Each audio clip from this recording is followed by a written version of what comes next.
এটা হচ্ছে বরিশালের পানের বরজ। দেখেন যে বরিশালের পানগুলো কতটা সুন্দর দেখা যাচ্ছে।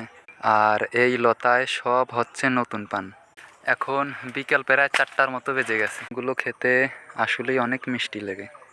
যারা আমার চ্যানেলটি এখনও সাবস্ক্রাইব করেন নাই তারা দয়া করে একটু সাবস্ক্রাইব করে নেবেন, আর যারা অলরেডি সাবস্ক্রাইব করেছেন তাদেরকে অসংখ্য ধন্যবাদ। আমার ভিডিওর ভিতর কেউ যদি পানের ব্যবসা করতে চান অবশ্যই আমার সাথে যোগাযোগ করবেন, আর এই যোগাযোগ করার জন্য কমেন্টে জানাবেন।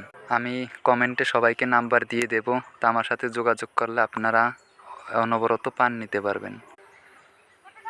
আসলে লতায় যে পানগুলো হয় এর থেকেও এই যে ডালের পানগুলো খেতে কিন্তু তার থেকেও অনেক মিষ্টি লাগে, কিন্তু ডালের পানগুলোর দাম সব থেকে কম।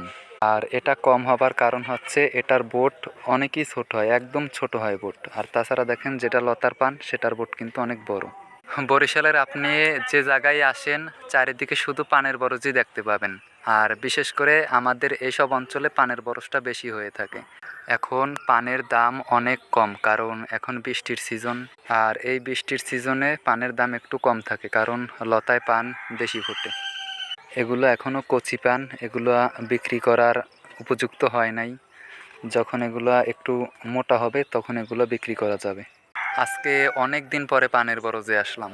এগুলো হচ্ছে ছোট লতা, ডোক, যেটাকে আমরা বাংলা ভাষায় বলি যে ডোক। এই যে দেখেন ছোটটাই অনেক সুন্দর দেখা যায়।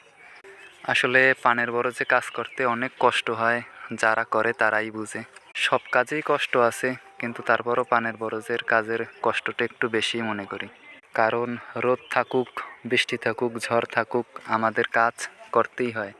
যদি কাজ না করি তাহলে এই পানের অনেক ক্ষতি হয়। এটা হচ্ছে বরিশাল জেলার উজিরপুর থানা।